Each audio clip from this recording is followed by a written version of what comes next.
Anda menyaksikan Breaking News Kompas TV bersama saya Adisti Larasati. Saudara, hari ini Menteri Kesehatan bersama dengan Mendikti-Saintek termasuk juga Direktur dari Rumah Sakit Hasan Sadikin Bandung serta Rektor dari Universitas Padjadjaran Jawa Barat rencananya akan melakukan konferensi pers atau menggelar keterangan resmi terkait dengan upaya bersama pembenahan PPDS di RSUP Hasan Sadikin Bandung dan juga Universitas Padjadjaran.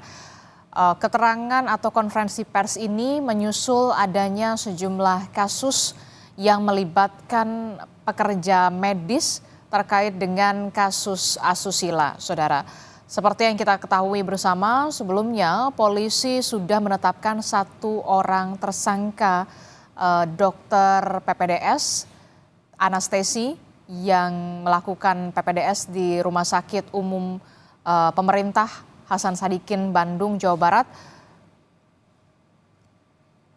Dan kita akan tanyakan kepada jurnalis Kompas TV, sudah ada Putu Trisnanda di Kementerian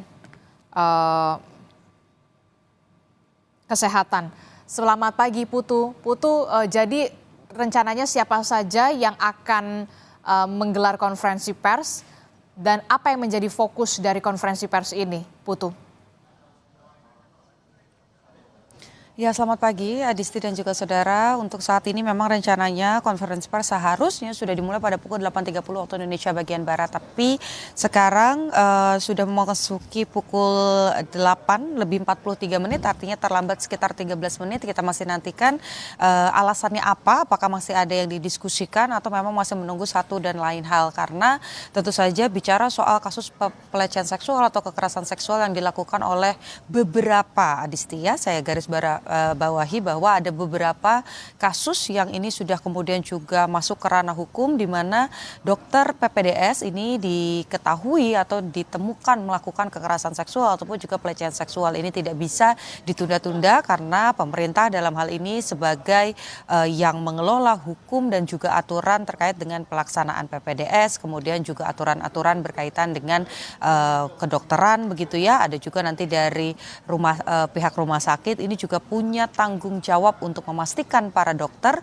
ini bisa bekerja sesuai dengan SOP-nya, karena memang ketika masyarakat datang ke rumah sakit ataupun juga ke tempat-tempat pelayanan kesehatan, tujuannya adalah untuk menjadi sehat, bukan justru menjadi korban. Nanti rencananya memang kalau di awal begitu diinformasikan pada pagi hari ini yang kemudian akan melakukan konferensi pers adalah Menteri Kesehatan, kemudian juga ada Menteri Pendidikan Tinggi, Sains dan Teknologi begitu yang akan juga ikut dalam konferensi pers bersama dengan Rektor Unpad, kemudian juga ada Direktur Utama dari Rumah Sakit Umum Hasan Sadikin ini yang nantinya akan menyelenggarakan konferensi pers. Tapi tadi beberapa menit yang lalu saya mendapatkan informasi bahwa nanti Menteri Kesehatan akan mengikuti konferensi pers secara daring atau melalui Zoom begitu. Sementara nanti yang akan hadir langsung ini ada beberapa yang kemudian diwakilkan. Seperti misalnya dari Kementerian Kesehatan ini akan diwakilkan oleh Irjen atau Inspektur Jenderal Kementerian Kesehatan. Kemudian juga ada Direktur Jenderal Kesehatan Lanjutan dan ada Direktur Jenderal SDM Kesehatan. Ini yang nanti akan mewakili dan juga duduk langsung dalam konferensi pers.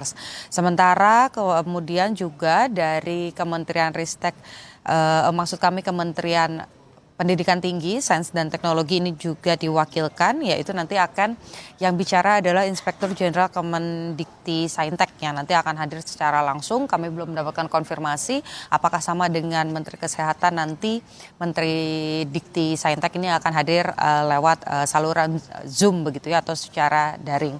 Nah, nanti juga yang sudah terkonfirmasi hadir adalah Rektor Unpad, kemudian juga Direktur Utama dari Hasan Sadikin ini akan hadir langsung, kita nantikan. Beberapa hari yang lalu, Adisti dan juga saudara, saya sempat bertanya secara langsung kepada Menteri Kesehatan sebetulnya apa upaya yang kira-kira bisa dilakukan untuk meminimalisasi terjadinya aksi-aksi pelecehan seksual atau kekerasan seksual di instansi kesehatan begitu ya, baik itu oleh dokter ataupun juga tenaga medis yang lain.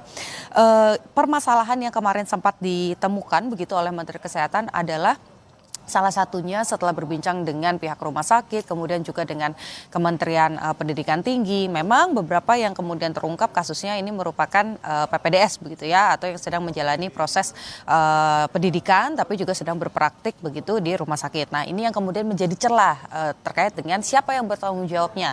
Apakah pihak rumah sakit begitu, karena tentu saja kalau rumah sakit ini kaitannya dengan Kementerian Kesehatan maka ada regulasi yang harus diatur, atau dari sisi pendidikannya yaitu dari Kementerian Pendidikan Tinggi, Sains dan Teknologi, di mana nanti kaitannya adalah dengan universitas-universitas. Jadi kita masih nantikan apakah nanti ada regulasi khusus yang akan menjembatani perkara tersebut atau nanti justru ada upaya lain begitu, khususnya juga terkait dengan sanksi karena bukan hanya etika saja yang dilanggar tapi ini juga sudah masuk ke ranah hukum. Adisti, kembali ke Anda di studio. Oke, baik, kita akan lihat bagaimana pemerintah menyikapi maraknya kasus kekerasan atau kejahatan seksual yang dilakukan oleh oknum dari tenaga medis. Apakah nanti akan ada perubahan regulasi atau ada regulasi khusus soal ini? Baik, terima kasih informasinya jurnalis Kompas TV Niputu Trisnanda dan juga juru kamera Yogi Syahrevi melaporkan langsung dari Kementerian Kesehatan.